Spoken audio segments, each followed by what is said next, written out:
satisfied as an American to be second to the Soviet Union in sending a missile to the moon, or sending Sputnik around the globe, or having the second strongest army, or having my vice president stoned in Latin America, or being a figure of indifference to the newly coming people of Africa who used to look 20 years ago to Franklin Roosevelt as their great hope for freedom.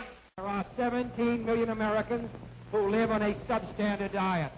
There are 15 million American homes which, according to the last Bureau of Census, are substandard.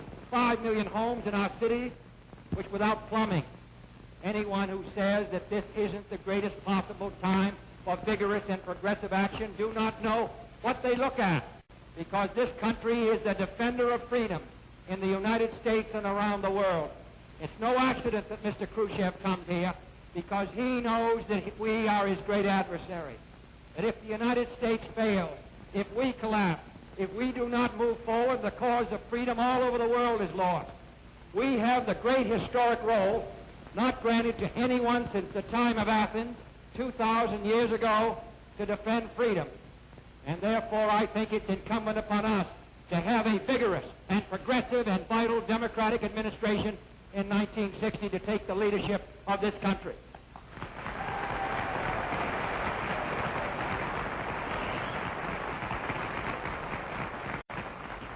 And I want to be sure that we haven't lost something important in this country, that we haven't gone soft, that we don't have so many cars and ice boxes and television sets, that we just look to our own private interest and not the welfare of the country.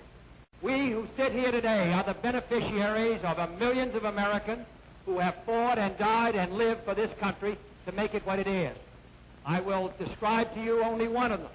A young American who was taken prisoner in the Korean War, was brought out in front of his comrades, and he was asked by his Chinese captors what he thought of General George C. Marshall. General George C. Marshall, he said, is a great American. Immediately he was hit by the butt of a rifle and knocked to the ground. And he picked himself up and they asked him the same question. What do you think of George C. Marshall? He said, I think General George C. Marshall is a great American. This time there was no rifle butt. They had classified him and found that he had courage. And the question is, where are all of us as Americans and as a nation going to be when we are asked to step out and say what we stand for?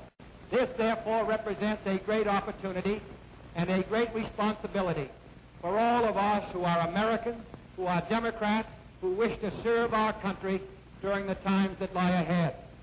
When the American Constitutional Convention met, at the back of General Washington's chair, there was a picture of a sun low on the horizon. And all during the consideration of whether the delegates would reach agreement on the Constitution, the delegates discussed whether that was a rising or a setting sun. And at the conclusion of the meeting, after the delegates had agreed to the American Constitution, Benjamin Franklin stood up. And he said, all of us wondered whether that was a sinking sun or a rising sun. Now we know. It is a rising sun. This is the beginning of a great new day. I am confident that the next few months and years can be a great rebirth and revitalization, that we are at the birth of a great new day in the history of this country and in the history of the Democratic Party. Thank you.